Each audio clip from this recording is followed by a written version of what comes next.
Pour nous autres, on va tourner dans Luc. On est au chapitre 9.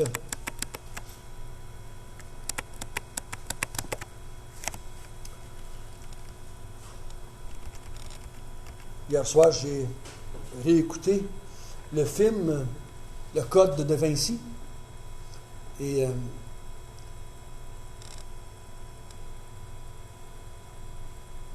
ce qu'ils veulent démontrer dans ce film, c'est qu'ils veulent démontrer que Jésus était un être humain. Seulement un être humain. Et pour démontrer qu'il était un être humain comme tous les autres, finalement, ils le marient à Marie-Madeleine et lui font avoir un enfant. Et là, finalement, dans le film, la femme qui est là dans le film, qui fait toutes les recherches, se retrouve être la dernière descendante vivante de Marie-Madeleine et de Jésus. Là, je me suis dit, so what? Même si ça serait vrai que Jésus a été marié et a eu un enfant, ça ne change rien. Tu me dis juste qu'il est un être humain. Et la Bible a dit qu'il est un être humain à 100%. Tu ne m'apprends rien de nouveau. Tu ne m'apprends rien de nouveau. Parce qu'ils vont juste nier qu'il était aussi divin. Mais on est tous d'accord, nous les croyants, que Jésus était vraiment un être humain à part égale. Jésus n'était pas à moitié homme, à moitié Dieu. Il était à 100% Dieu et 100% homme. Dans les deux.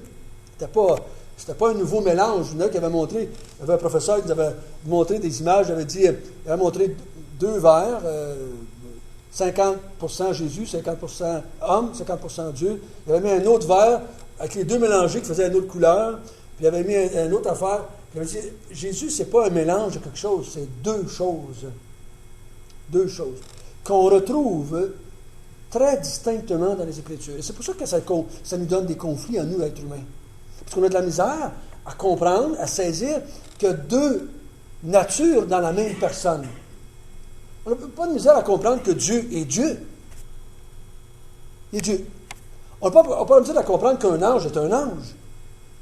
On n'a pas besoin de comprendre qu'un homme, c'est un homme, mais un homme qui est Dieu, puis un Dieu qui est homme, ça nous cause des conflits.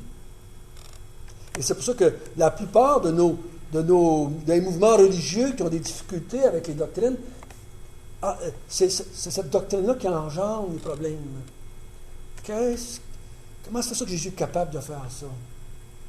Comment c'est qu'il n'est pas capable de faire ça? Mais il y a certaines choses, en tant qu'homme, qu'il n'était pas capable de faire. Savez-vous que, entre moi et vous ce matin-là, en tant qu'homme, Jésus n'était pas plus que vous et moi dans sa capacité. Il était juste un homme. Et pendant qu'il était homme, il se reliait uniquement sur la personne du Saint-Esprit pour faire ce qu'il avait à faire. Et tout au long des évangiles, vous allez voir, c'est par la puissance du Saint-Esprit que je fais ça. C'est la puissance du Saint-Esprit qui me permet de faire ça. Parce qu'en tant qu'être humain, il n'avait aucun pouvoir en lui-même. Un être humain n'a pas plus de pouvoir c'est un être humain parfait. Mais un être humain parfait, ça ne lui donne pas des pouvoirs divins. Hein? Pas plus qu'un ange a des pouvoirs divins. Il était juste un être humain, comme tous les autres. Et en tant qu'être humain, on a vu ensemble dans Luc qu'il avait faim, qu'il pleurait, qu'il dormait. C'est un être humain. Et une des choses le plus qui montre son humanité, c'est qu'il priait. S'il n'avait pas eu besoin de Dieu, il n'aurait pas prié. Il n'aurait pas prié. Il aurait été capable de faire les choses par lui-même. Vous regardez dans l'évangile de Jean, où ce qui démontre sa nature divine, vous ne le verrez pas prier souvent. Parce que là, il est divin. Et Jean dit, en tant que Dieu, il fait tout par lui-même. Il contrôle tout, il fait tout, il sait tout, il est capable. Mais en tant qu'être humain, il était très limité. Et ce matin, nous sommes encore dans l'évangile de Luc, et dans Luc, Jésus est humain. Il est humain. Et si pour ça que si je fais comme Léonard de Vinci ou toute cette gang-là, qui regarde et dit, mais c'était pas un homme, et un homme ne peut pas être plus qu'un homme dans leur tête. Et Luc va démontrer que malgré qu'il est un homme, il est un homme avec une mission spéciale. Et pour sauver l'homme, il devait être homme. Il devait être homme. Et Jésus, tout ce qu'il fait dans l'évangile de Luc, démontre son humanité, démontre qu'il est vraiment un des nôtres. Avez-vous des choses qu'il a faites pour démontrer qu'il est un des nôtres? Des choses qu'il a faites, qu'il a démontrées. Tout à l'heure, on a parlé qu'il a dormi, qu'il a mangé. Mais une des choses qu'on oublie souvent, c'est qu'on a vu ça dans les premiers chapitres, il s'est fait baptiser du baptême de Jean. Ça aussi démontre son humanité. On n'a pas l'habitude de penser ça. La grosse question, quand on était aux études, on disait tout le temps au prof, pourquoi il s'est fait baptiser? Il n'a pas besoin. Jean faisait un baptême de repentance. Jésus n'a pas fait de péché. Il n'a pas besoin de se faire baptiser de baptême de repentance pour la rémission des péchés. C'est parce qu'il était humain. Et il voulait s'identifier avec la race humaine. Il était pour prendre la place de la race humaine. Pas plus qu'il avait besoin de mourir sur la croix. Mais pourtant, il est mort sur la croix. Il n'est pas mort sur la croix pour ses péchés. Il est mort sur la croix pour nos péchés. Donc, tout au long de sa vie, il a agi comme un être humain et comme il voulait que l'être humain aussi le voie comme modèle. Et pour nous autres qui sommes des êtres humains, c'est intéressant de lire la vie d'un être humain qui pouvait vivre la vie sur la terre que Dieu aurait voulu qu'on vive en tant qu'être humain parfait. Savez-vous ça? Jésus a vécu un peu comme un Adam et Ève, on pourrait dire ici, comme Dieu aurait voulu qu'Adam et Ève vivent.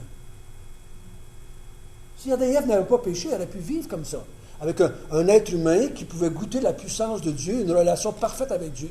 Tout à l'heure, on a chanté qui nous rend fort.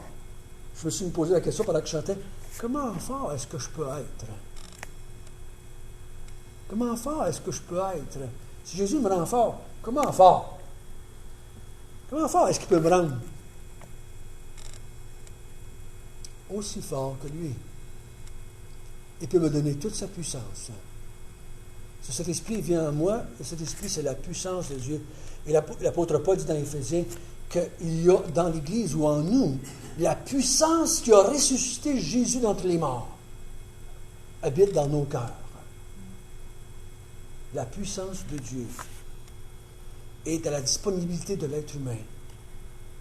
La disponibilité de l'être humain. Et Jésus nous est un exemple de cela. On a vu ensemble dans le chapitre 9, la semaine passée, que Jésus, pendant tous ces 60 versets-là, il y a quelque chose qui revient continuellement dans l'évangile de Luc, le chapitre 9, c'est il va partir, il part. Il fait des préparatifs à son départ. Si on regarde, il y a différentes expressions dans le chapitre 9. Je vais m'en aller, je vais mourir, je vais revenir. Il parle toujours qu'il s'en va puis qu'il va revenir. Il part, puis il part, puis il part. Donc, il est en train de préparer, même si on est au chapitre 9, on est vers la fin de son ministère, il commence à préparer les disciples au fait qu'il va partir.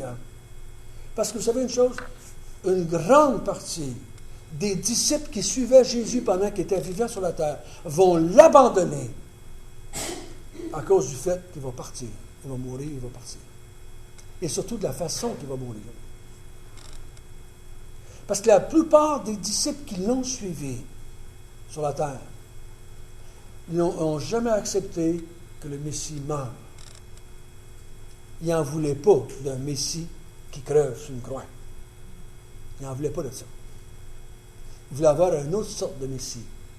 Un Messie fort, puissant, victorieux, avec une armée qui était pour le délivrer de l'esclavage des Romains. Il était pour leur donner la prospérité. Il était pour leur donner l'autorité sur tous leurs ennemis, comme David avait fait. David avait fait ça, David. Il avait délivré Israël de tous ses ennemis. Puis il avait remis le royaume à Salomon, un royaume de paix. Puis il s'attendait que le Messie qui viendrait, le grand roi, c'était pour faire la même chose. Israël était encore une fois pour dominer sur toutes les nations du monde. Quand j'étais en Israël, j'ai parlé avec un rabbin, il m'a dit la même foutue patente. Quand le vrai Messie était pour venir, le vrai Messie était pour donner à Israël la suprématie sur toutes les nations du monde. Parce qu'ils sont le peuple de Dieu. J'ai dit, vous n'avez pas changé beaucoup. Vous n'avez pas changé beaucoup. Et ces gens-là, mais ce même gars-là m'a dit, si Jésus reviendrait, on le crucifierait une deuxième fois. C'est un imposteur. Voyez-vous comment ça marche? C'est pas ça qu'il voulait. Et il y a beaucoup de gens qui ont suivi Jésus pendant ces 2-3 ans de son ministère parce que c'est ça qu'il voulait. Et c'est ça qu'ils pensaient que Jésus ferait. Et Jésus ne l'a pas fait. Et ils l'ont abandonné. Donc, il veut préparer les disciples à accepter ça. À accepter le fait qu'il va vivre ce qu'il va vivre. Et c'est ce que nous allons continuer à regarder ce matin. La semaine passée, on a vu que la première chose qu'il a faite avant de partir, il s'est multiplié. Du verset 1 à 6, il a pris les 12 et les a envoyés. Il les a envoyés avec la puissance de faire quoi? De chasser les démons et de guérir les maladies. Au verset 1, on a ça. Il dit qu'il leur donna force et pouvoir sur tous les démons avec la puissance de guérir les maladies. Il les envoya à prêcher le royaume de Dieu, guérir les malades. Et quand ils sont revenus de là, comment vous pensez qu'ils se sentaient, les disciples? Essayez de vous imaginer, avez-vous l'imagination un petit peu? Essayez de vous imaginer ça. Hé, mon ami, moi, j'aurais steppé. J'aurais sauté. Hey, j'ai chassé les démons. Et puis, dans d'autres évangiles, il dit, on voyait le diable tomber du ciel, puis il était fort, il avait guéri des malades. Hey, moi, en tout cas, je me suis senti bien en milieu. Hey, quand tu as de la puissance de même entre tes mains, là, c'est vraiment impressionnant. Tu sais, tu arrives voir un malade. Ouais, ma chichinette le matin qui a de la misère à marcher, je te guéris. Toc, c'est fini. C'est fini, t'as cousin. Imagine-toi ce que les gens pensent de toi quand ils te regardent après. Ils te regardent en disant, oh, quelqu'un de spécial, lui. L'être humain, c'est ça qu'il veut. Hein? On recherche l'approbation, on recherche la gloire, on recherche. Puis on va voir, mais qu'on finisse chapitre 9, pas matin, mais les autres dimanches, on va voir qu'ils voulaient tellement avoir la gloire, les disciples, qui empêchaient tous les autres de faire des miracles, qui ne les suivaient pas. Ils voulaient ça pour eux autres. On va voir, pendant que Jésus est en train de leur dire, je vais mourir. C'est qui est le plus grand parmi nous autres? Non? Qui est le plus grand? C'est qui chasse les démons le mieux? C'est qui fait des plus de guérison? Ça, c'est l'être humain. Mais Jésus, il les envoie pas pour ça. Il les envoie, il se multiplie. Au lieu d'être lui qui va prêcher le royaume de Dieu tout seul, guérir les malades, ils sont maintenant 6 gangs de 2. Mais lui, on va voir un peu plus loin, il va en envoyer 70. C'est comme Jésus, juste avant de mourir, de partir, va faire un effort, un plus grand effort pour avertir le peuple d'Israël, pour annoncer le royaume de Dieu au peuple d'Israël. Donc, il se multiplie et en même temps, il donne une expérience pratique à ses disciples. Ils vont partir, mais ils ont déjà expérimenté c'était quoi?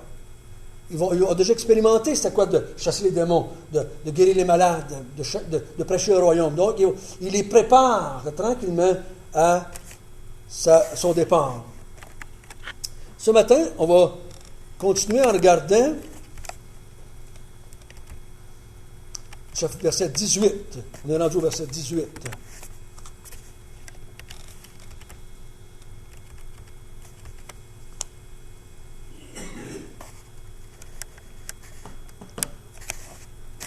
Un jour que Jésus priait à l'écart, ayant avec lui ses disciples, il leur posa cette question, « Qui suis-je au dire des hommes? » Ils répondirent, « Jean-Baptiste, les autres Élie, les autres qu'un des anciens prophètes est ressuscité. » Et vous, leur demanda-t-il, « Qui dites-vous que je suis? » Pierre répondit, « Le Christ de Dieu. » Jésus leur recommanda sévèrement de ne le dire à personne. Il ajouta qu'il fallait que le Fils de l'homme souffre beaucoup, qu'il soit rejeté par les anciens, par les principaux sacrificateurs et par les scribes, qu'il soit mis à mort et qu'il ressuscite le 3e jour. Et puis il dit à tous, si quelqu'un veut venir après moi, qu'il renonce à lui-même, qu'il se charge chaque jour de sa croix et qu'il me suive. Car celui qui voudra sauver sa vie la perdra, mais celui qui la perdra à cause de moi la sauvera. Et que servirait-il à un homme de gagner tout le monde s'il se détruisait ou se perdait lui-même? Car quiconque aura honte de moi et de mes paroles, le Fils de l'homme aura honte de lui, quand il viendra dans sa gloire et dans celle du Père et des saints anges. Je vous le dis en vérité, quelques-uns de ceux qui sont ici ne mourront point qu'ils n'aient vu le royaume de Dieu. Ici, Jésus va leur dire clairement qu'il va partir et mourir.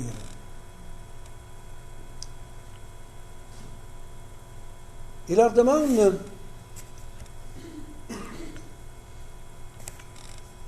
qui dit-on que je suis?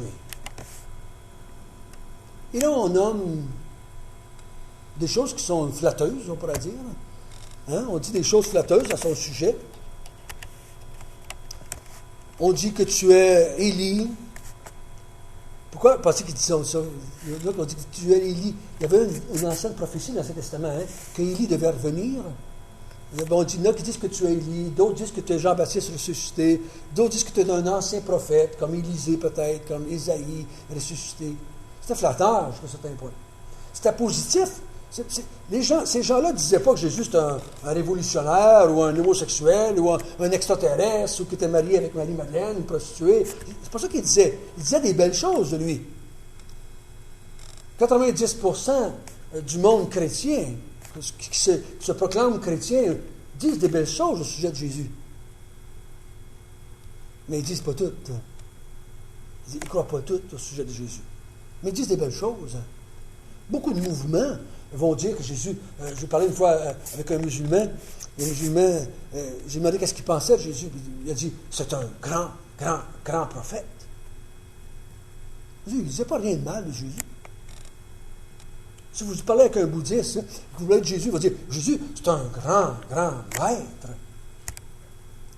Il ne disait pas c'est un menteur, un bandit, ou un escroc, un usurpateur de rôle. Non, il pense bien de Jésus. Mais ce n'est pas suffisant. C'est pas suffisant. Et là, Jésus dit, vous, qui dites-vous que je suis? Et remarquez, c'est que Pierre, Luc met dans la bouche de Pierre pas les mêmes paroles que les autres évangélistes. Il y a 3 paroles différentes dans les évangiles. On ne sait pas si Pierre en a dit une grande phrase puis ils l'ont coupée en 3. Chacun a dit son petit bout. Mais ici, à une place, Pierre va dire « Tu es le Fils de Dieu ». Ici, il dit « Tu es le Christ de Dieu ». Le Christ de Dieu. Christ, ça veut dire quoi? Loin. Le Christ, ce n'est pas son nom, c'est sa fonction. N'oubliez jamais ça. Christ, ce n'est pas le nom de Jésus, c'est la fonction de Jésus. Jésus, on pourrait dire, Jésus le oint. Le oint. Celui qui a été oint par Dieu, qui a été choisi par Dieu. On oignait 3 genres de personnes dans l'Ancien Testament. Qui est-ce qu'on oignait dans l'Ancien Testament? Le grand sacrificateur, le roi, un autre, le prophète, les prophètes. Élie a oint Élisée. Et Jésus, c'était le roi, le sacrificateur et le prophète. C'est celui que Dieu a choisi, le oint. C'est celui que Dieu a envoyé. C'est celui que Dieu nous avait promis. Moïse avait dit, Dieu va oindre quelqu'un d'autre. Dieu va envoyer quelqu'un d'autre. Va oindre quelqu'un qui va prendre une place comme moi j'ai pris comme chef du peuple. Donc, avais-tu bien répondu? Oui, il était le oint. Et si vous lisez l'Ancien Testament, le oint était un homme. Ce n'était pas quelqu'un qui s'incarnait. Dans l'Ancien Testament, c'était un homme de la descendance de David. C'était un homme en chair et en os, un homme à 100%. Tu es celui que Dieu a oint.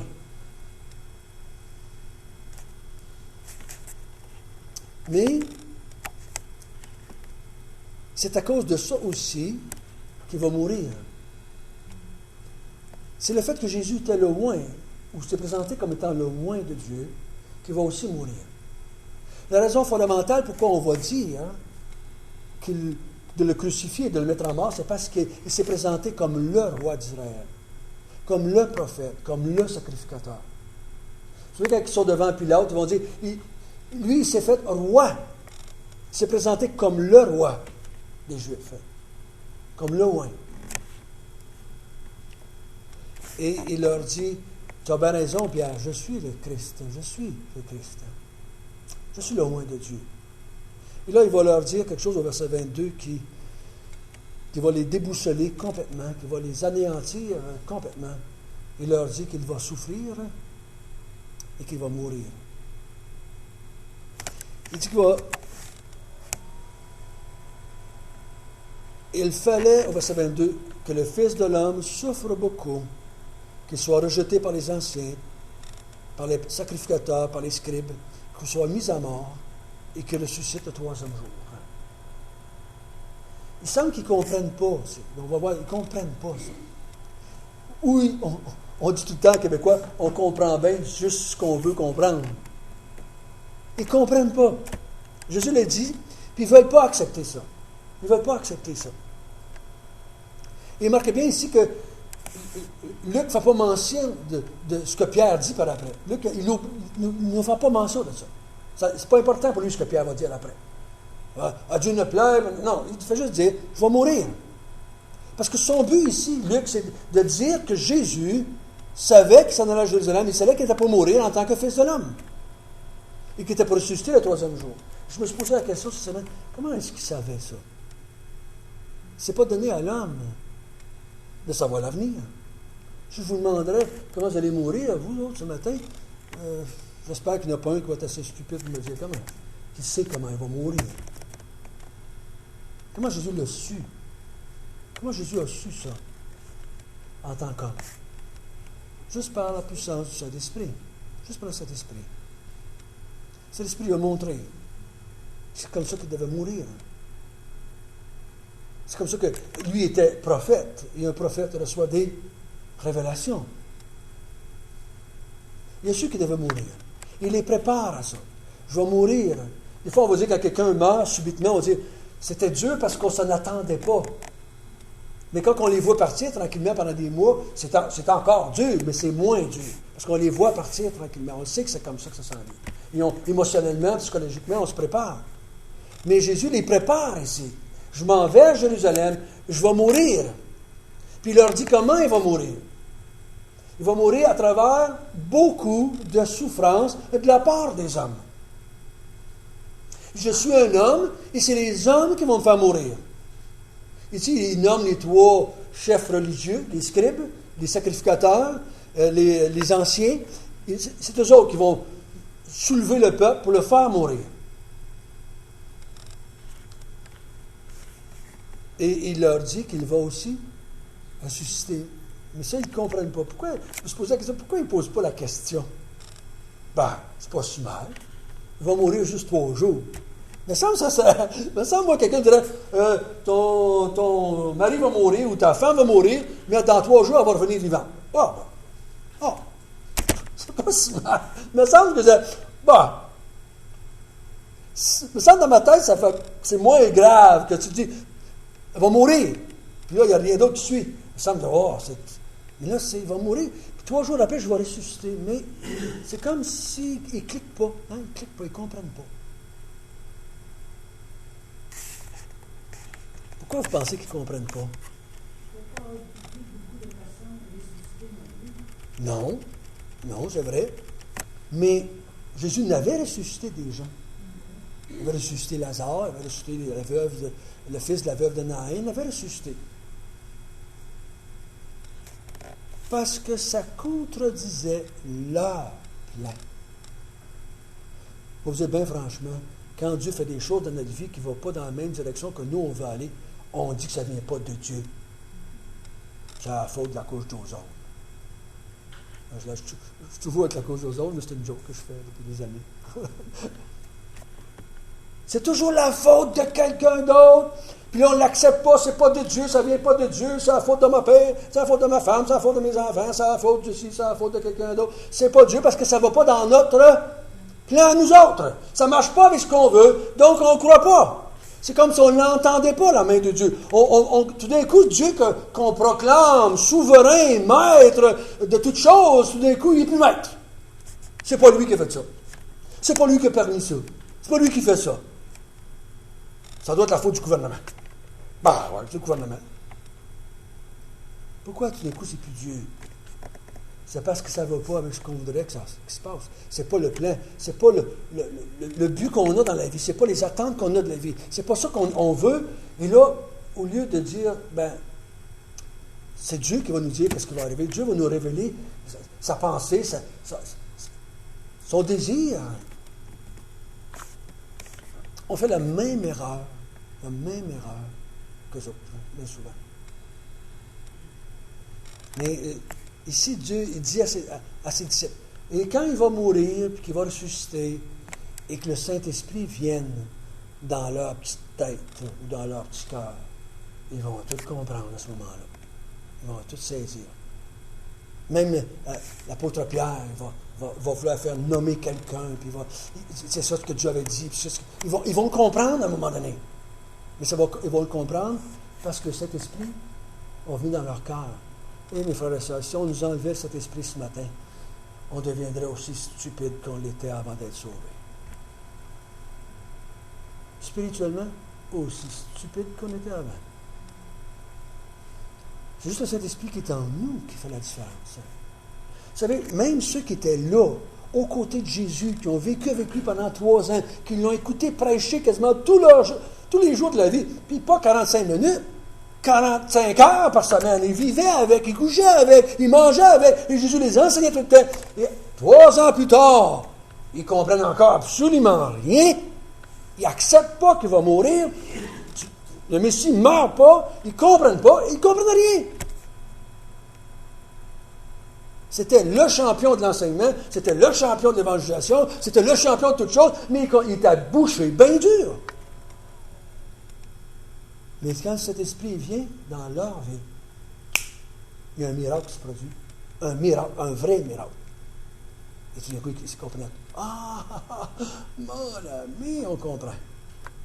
Tout d'un coup, la lumière se fait sur tout ce que Jésus avait dit, sur tout ce qu'il avait enseigné. Là, ça fait du sens. Il est mort, ben oui, pour nous autres, il est sauvé, il est ressuscité, il va revenir un jour. On est prêt à mourir pour ça.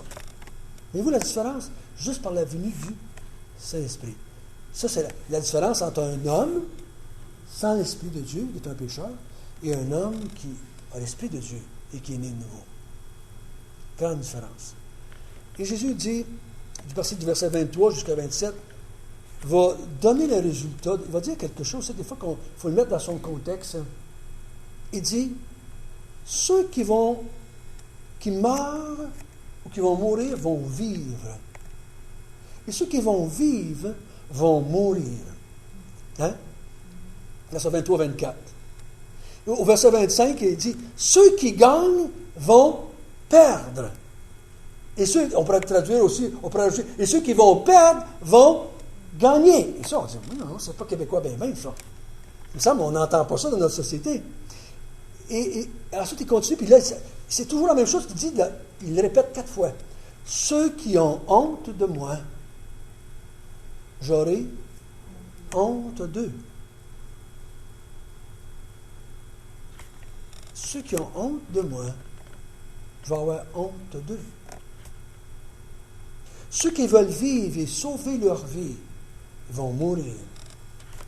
Ceux qui vont faire ce que Jésus a dit ici, qui vont se charger de leur croix tous les jours de leur vie, c'est-à-dire qu'ils vont mourir. La croix, c'est le symbole de la mort. Ce n'est pas le symbole de la souffrance, la croix, vous savez. Oubliez ça. Toute personne qui est montée sur une croix est mort là. Quelqu'un qui portait sa croix, il mourrait sur la croix. Il ne vivait pas une vie de souffrance. Ce n'était pas juste, oh, la croix, c'est souffrant, c'est dur, la vie, c'est dur. Non, c'est pas ça. C'est la mort qui parle ici. Ceux qui vont mourir à eux-mêmes vont vivre. Ceux qui veulent sauver leur vie et la garder pour eux et vivre pour eux vont mourir.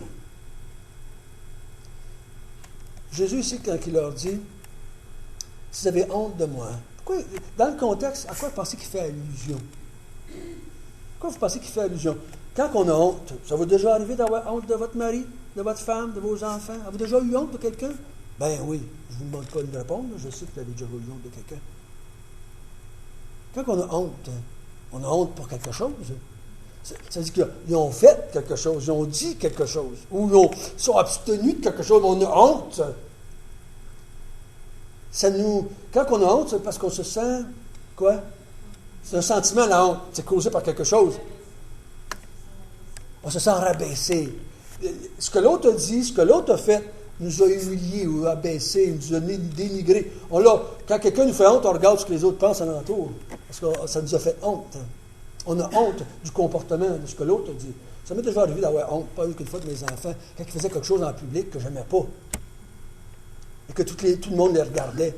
On leur dit, quel immense, c'est qui le père de ces enfants-là? Là? C'est qui le père de ces enfants? Là, là, on dit, attendez d'être à la maison. On a honte de leur comportement. Et parce que ça nous... Pas parce qu'on est en amour avec nos enfants, vous savez, pas en tout. C'est parce qu'on est en amour avec bébé ici, là. Et tu m'as fait honte. Et ça fait mal ici, puis là, je t'en veux à cause de ça. Mais ici, là, il dit il y en a qui vont avoir honte de Jésus. Pourquoi ici dans le contexte? Pourquoi dans le contexte? De quoi ils vont avoir honte? Voilà. Rejeté par les gens en haut passé. La gomme, hein? la haute gomme de la société, les présidents, les premiers ministres, on pourrait dire aujourd'hui, les gens qui dirigeaient le pays, tous ceux-là, et être le suiveux ou le chrétien, parce que le mot chrétien veut dire suivre, hein? Être celui qui va suivre un condamné à mort, un rejeté par les gens de la haute classe, par l'aristocratie du pays. Parce que d'être crucifié, c'était la honte, ça, mes chers amis, c'était la honte. Quelqu'un qui aurait eu dans l'Empire romain, son enfant serait fait crucifier, je vous garantis qu'il n'en aurait pas parlé. Il n'aurait certainement pas accroché sur le mur. Tu sais, comme on a fait avec le petit crucifix. Il aurait certainement dit, mon garçon, moi, là, il a été crucifié, je suis fier de ça. Personne n'aurait dit ça. On aurait eu honte, on aurait mis ça dans la cave, quelque part. Un Messie, ou un moine, ou un Christ crucifié, souffrant, rejeté par la population, rejeté par le peuple, c'est dur de dire qu'on suit un homme comme ça. C'est dur de dire, moi, je suis un suiveur de Jésus-Christ. On aimerait mieux dire ça si Jésus-Christ était roi, hein? Premier ministre, un homme puissant, fort. C'est facile de dire, je suis l'enfant du président des États-Unis. C'est facile de dire ça. C'est pas facile de dire, je suis l'enfant du tueur en Syrie qu'il y a là.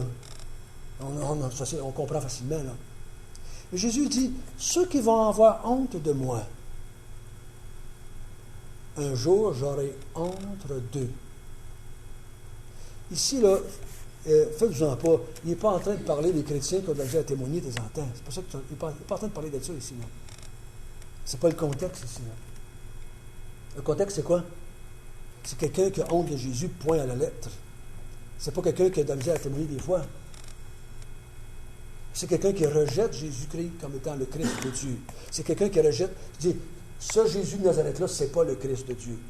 Ce n'est pas l'envoyé de Dieu. Ce n'est pas le Messie. Non. Ce n'est pas lui qui a sauvé le monde. Je ne suis pas ce homme. Si vous dites ça un jour, là, vous êtes dans le problème. Là, vous êtes dans le problème. Mais là, appliquez pas ça à celui qui a des fois de la difficulté à prêcher l'Évangile à quelqu'un. Ce serait hors contexte. Okay? Ça serait hors contexte. Ici, il dit, tous ceux qui vont avoir honte de moi, je vais en avoir honte des autres. Et quand Jésus a honte de quelqu'un, c'est pas drôle. Tous ceux dont Jésus va avoir honte vont aller en enfer. Vont aller en enfer. C'est ça qu'il dit juste après au verset 27. Ceux qui n'ont pas honte de moi, qu'est-ce qui va arriver, les autres, de ceux-là? Je vous dis en vérité, quelques-uns de ceux qui sont ici ne mourront point qu'ils n'aient vu le royaume de Dieu. ceux qui n'auront pas honte de lui vont voir le royaume de Dieu. Et là, il y a tout un paquet de questions par rapport à ça. Quelques-uns de ceux qui sont ici ne mourront point qu'ils n'aient vu le royaume de Dieu. Il y a toutes sortes d'interprétations de ça. Toutes sortes d'interprétations de ça. Et il y en a qui disent que l'interprétation, c'est le verset 28. On va aller voir ça ensemble, le verset 28.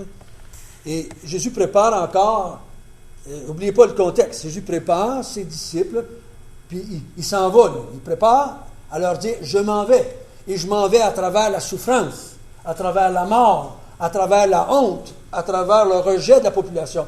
Et je m'en vais d'une façon telle que vous allez avoir de la misère à comprendre et à accepter. Vous vous souvenez des disciples d'Emmaüs? Jésus est mort, qu'est-ce qu'ils font? Sont-ils en train de danser en s'en allant chez eux? Ils sont tristes, ils sont en train de regarder les pieds. Ils ont quoi, les disciples d'Emmaüs? Ils ont honte.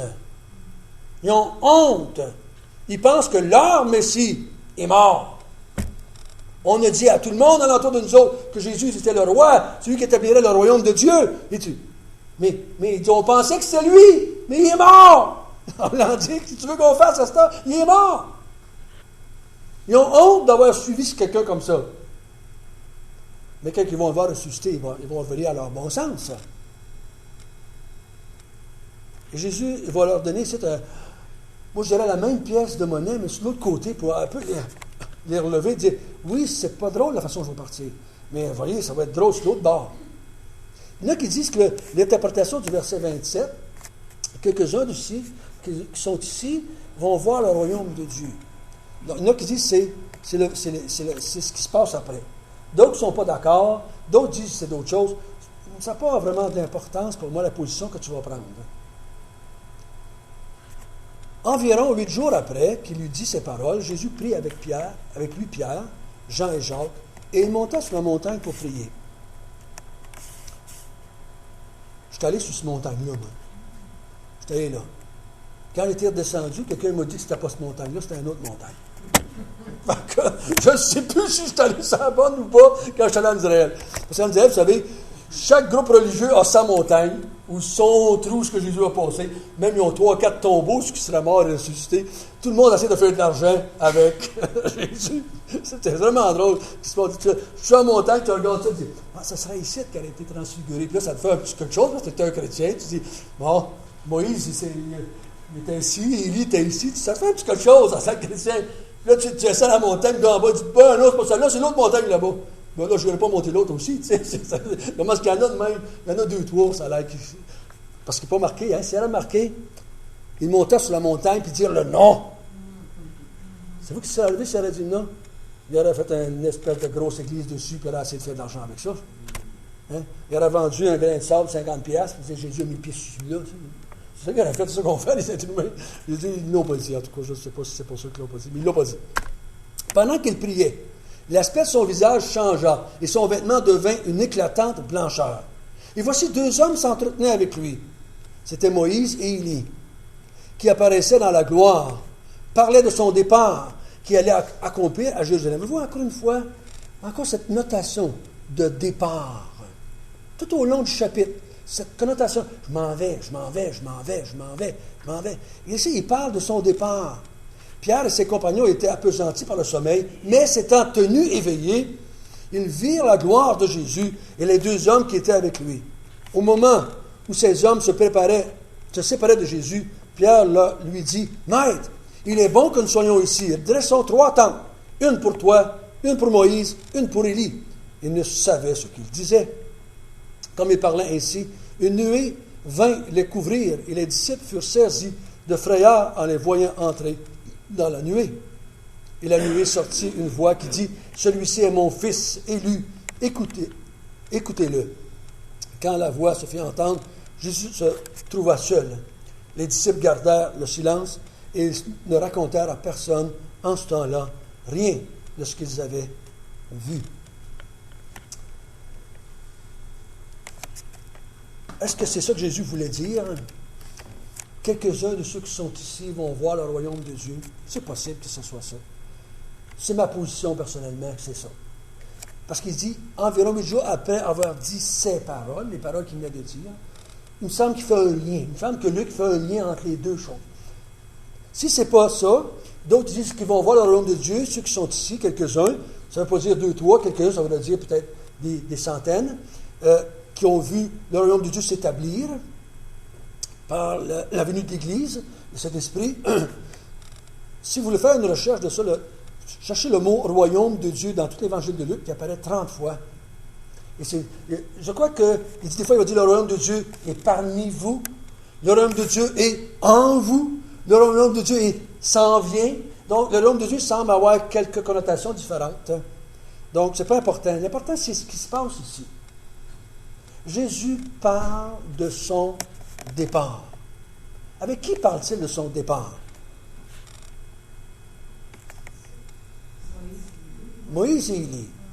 C'est la première chose, c'est ça qu'on voit la plupart du temps en premier. Mais il a parlé avec quelqu'un d'autre avant ça. Parce qu'il était monté sur la montagne pour faire quoi? Pour prier. Ça veut dire que quand il est allé prier, il a parlé avec quelqu'un d'autre. Il a parlé avec qui? Avec son Père. J'ai remarqué, Jésus parle de son départ avec 3 personnes. Premièrement avec Dieu. Après ça avec Élie et Moïse. C'est un passage pas facile, hein? Pas facile. Pas facile. Qu'est-ce qu'il vient faire là, Moïse puis Élie? Pourquoi est-ce qu'il a besoin de parler de son départ avec Moïse puis Élie? Hein? Entre moi et vous, là, si vous trouvez une réponse, écrivez un livre de faire d'argent avec ça. Oh, j'arrive pas à comprendre pourquoi. On ne sait pas.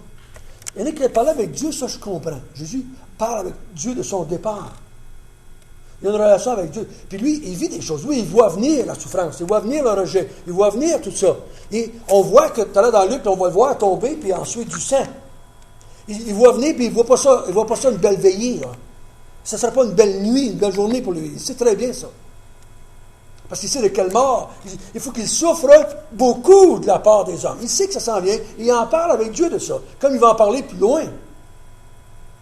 Je crois que peut-être qu'il en a parlé 2, 3 fois à s'en aller dans la semaine, dans les mois qui vont venir, dans les semaines qui viennent. Mais il en parle aussi avec Dieu. C'est-tu Dieu qui a envoyé Moïse puis Élie parler avec lui? Je ne sais pas. Qu'est-ce qu'ils ont fait là? Et là, je me suis demandé comment est-ce que Pierre a pu savoir que c'était Moïse puis Élie. Je n'avais jamais vu, lui. Pas de photo dans ce temps-là. C'est parce qu'ils ont entendu parler, peut-être, puis ils ont entendu se nommer entre eux autres. Mais Pierre, c'est qui finalement à la fin? Il dit une pour Élie, une pour Moïse. Moi, j'ai pensé que, ma petite interprétation, Moïse représente la loi. La loi. Et Élie représente les prophètes. La loi et les prophètes. Hein, cette expression-là revient souvent dans le Nouveau Testament. La loi et les prophètes sont en accord avec ce que Jésus est en train de faire. Puis ils sont en train de dire que la loi et les prophètes sont en train de dire qu'il va partir en souffrance et c'est correct que ce soit comme ça. C'est pas à cause qu'il va mourir que dans la souffrance et dans le rejet du peuple de Dieu, parce qu'il est envoyé à ce peuple, il était supposé sauver ce peuple-là, et le peuple le rejette. Il dit, ben, c'est pas lui, c'est pas celui qui la loi et les prophètes nous avaient dit qu'il viendrait. Mais ici, la loi et les prophètes sont présents, puis ils parlent de son départ avec Jésus. Ils semblent être d'accord avec ce que Jésus va faire. Ils semblent être d'accord. Ils en parlent avec lui. C'est mon interprétation. La loi et les prophètes sont en accord avec ce que Jésus est en train de faire. Et il y en a un autre qui va dire qu'il est en accord aussi. Il y a une voix qui se fait entendre, qui dit quoi? C'est le Fils, c'est lui, mon élu, mon oint. Ce que Pierre venait de dire, le Christ, là. C'est lui, mon élu, mon oint. Ils entendent une voix, et c'est la voix de Dieu. Et ils disent, ouais. Moi je dirais, c'est quelque chose de plus à considérer. Dire, hey, c'est vrai qu'il va mourir d'une façon spéciale. C'est vrai qu'il va être rejeté par le peuple. C'est vrai que toutes les grandes têtes dirigeantes, tous les grands théologiens, les grands brillants de la société, tout le monde rejette Jésus. Tout le monde va le faire mourir. Hier, vous savez, dans le Code de Vinci, ceux qui étaient là, qui jouaient dans le film, c'était toute la crème, c'était des grands bols de l'Angleterre. Tous des gens très brillants qui rejettent Jésus. Ils disaient, ça n'a pas changé beaucoup, vous savez, ça n'a pas changé beaucoup. Vous savez que la société est influencée par ça. Hein? Une grande partie des gens de la société vont rejeter Jésus parce que les brillants de cette société le rejettent aussi. Tous les grands intellectuels des universités, qu'est-ce qu'ils font de Jésus? En grande partie. C'est pas vrai. C'est de la mythologie. C'est juste la mythologie, juste des vieilles histoires. C'est pas vrai. J'aime écouter M. Reeves, l'astronaute Hubert Reeves. Il parlait cette semaine que j'étais, moi, vous ne savez pas, hein, mais il me l'a dit, j'étais une étoile. J'ai dit, c'est fun d'entendre ça, je suis une étoile. J'étais formé dans les étoiles. C'est ça qu'il a dit, le gars, là. Nous sommes des gens qui venons des étoiles. Les étoiles ont commencé le monde. Moi, tout au long de l'émission, je disais, hey! Où est-ce qu'ils viennent les étoiles? C'était ça ma question. Si je viens des étoiles, les étoiles viennent de où, eux autres? Ça, ils n'en parlent pas. Ils n'en parlent pas de ça. Il faut juste dire que les étoiles ont fait des petits neutrons, toutes les petites affaires. C'est vrai qu'on est formé de toutes ces petites poussières-là. Mais oui, on est tous formés de la même chose. Dieu nous a pris la terre. Il dit, voici un homme. Il a pris des choses, la terre. Donc, il a pris, si tu regardes dans François, tu vas retrouver les 14 éléments qui forment le sol. Tu les retrouves dans François. Ça ne veut pas dire que je suis du sol. Je ne suis pas du sol. Tu es formé à partir de ce que Dieu a formé. Mais je ne suis pas. Il m'a mis en moi quoi de différent? Un âme. Il a soufflé sur moi. Je suis devenu un âme vivante. Et ici, les grandes bols, ils vont rejeter Jésus. Mais ici, Dieu dit à Pierre, à Jean et à Jacques, oui, c'est vrai, mais Moïse et Élie, la loi et les prophètes sont en accord avec ce que tu es en train de faire. Et moi, Dieu, j'ai mis mon sceau sur cet homme-là. C'est mon oint. C'est celui que j'ai envoyé. Et il va faire son départ à Jérusalem d'une façon que vous ne comprenez pas maintenant, que vous pensez que c'était idiot, que c'est imbécile, que c'est niaiseux de partir de cette façon-là. Pourquoi est-ce que tu vas partir à travers la souffrance et le rejet? Ils ne comprennent pas qu'ils ont besoin d'être sauvés encore, savez-vous ça? Ils ne comprennent pas ça, eux autres. S'ils l'avaient compris, il aurait même aidé Jésus à y aller. Ils disent, on va prier pour toi, Seigneur. On va t'aider à aller à travers la croix parce qu'on sait que tu vas nous sauver. Mais ils ne veulent pas. Ils seraient prêts à faire n'importe quoi pour l'empêcher d'y aller. Ils ne comprennent pas. Vous savez que les disciples, à la fin des 3 ans, ils ne comprenaient pas grand-chose. Hein. Mais ça avait tout accumulé là. Les données étaient toutes là dans leur tête. Hein? Moi, j'ai tout le temps, avant que ça descende au cœur, il faut que ça passe entre les 2 oreilles. Et Dieu a accumulé dans leur tête des données. Il a mis des données dedans. Des données. Et quand le Saint-Esprit est venu, ça a tout descendu dans le cœur. Mais ça commence à faire de l'effet dans leur vie. Ça passe toujours entre les 2 oreilles avant. Il faut que tu aies des données avant que le cœur réagisse. Et donc, Dieu a mis des données pendant 3 ans. Et le Saint-Esprit est venu en quelques instants. Il a tout mis ça en place. Donc, il dit, ce Jésus-là, qui a été transformé ici, transformé en blanc, tout habillé, tout resplendissant, plein de lumière. Là, qui disent, Jésus s'est présenté comme qui va être dans le nouveau royaume, dans les nouveaux cieux, nouvelles terres. C'est pas comme Jésus, là, qui dit, Jésus a enlevé une épaisseur de peau. Il s'est présenté comme il est vraiment. Peut-être ça va être comme ça. Peut-être comme ça. Mais là, c'est parce que c'est comme ça. Moïse et Élie sont comme Jésus ici. Ils ont tous les 3. Blancs, resplendissants de lumière, ils sont tous là. Et je crois que, oui, ça a peut-être une espèce de reflet de ce que va être le royaume de Dieu.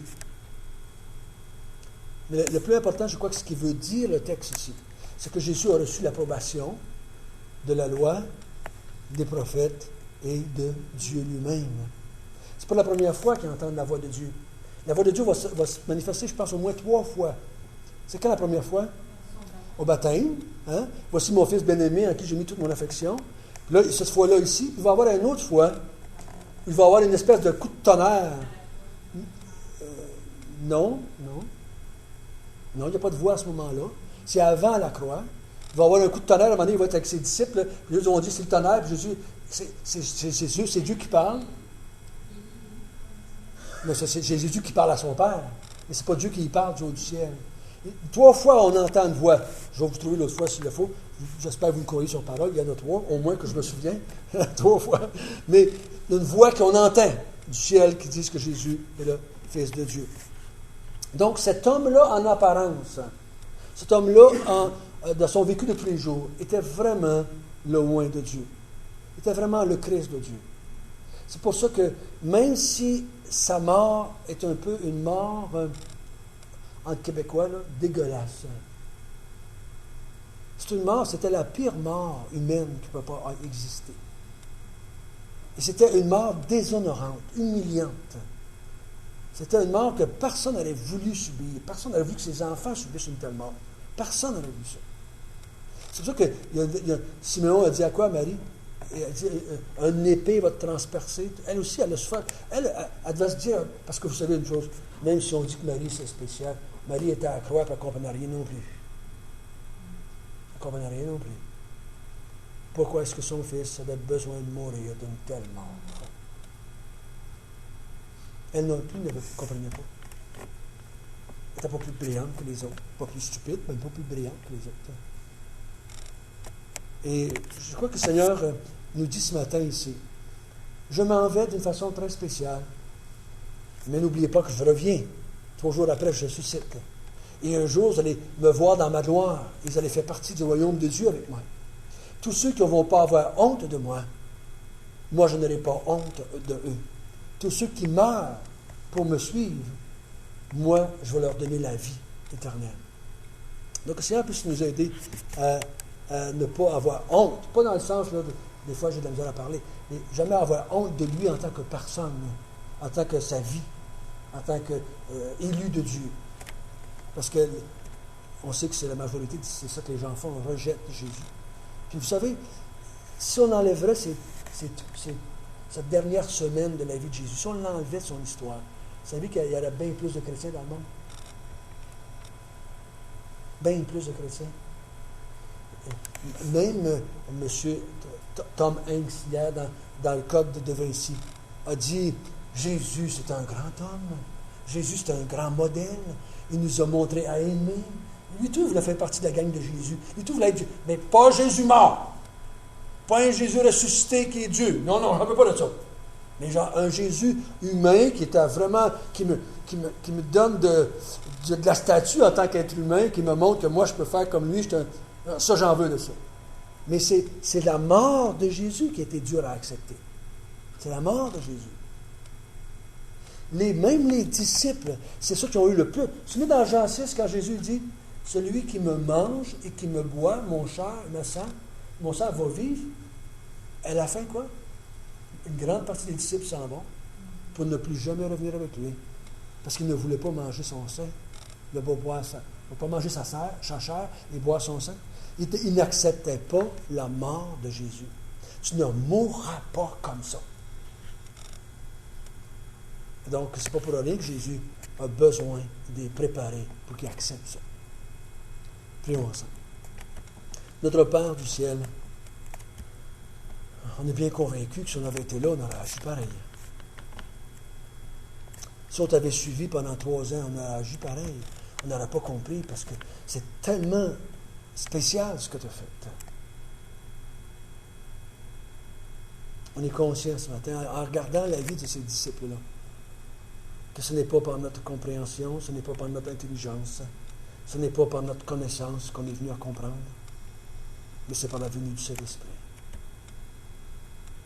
Si on avait été là, peut-être qu'on aurait été comme Pierre, sorti notre épée pour empêcher Jésus de mourir. Peut-être qu'on aurait été comme les autres, on aurait fui, se caché. Mais dans ta grâce, dans ton amour, tu nous as donné ton Esprit Saint,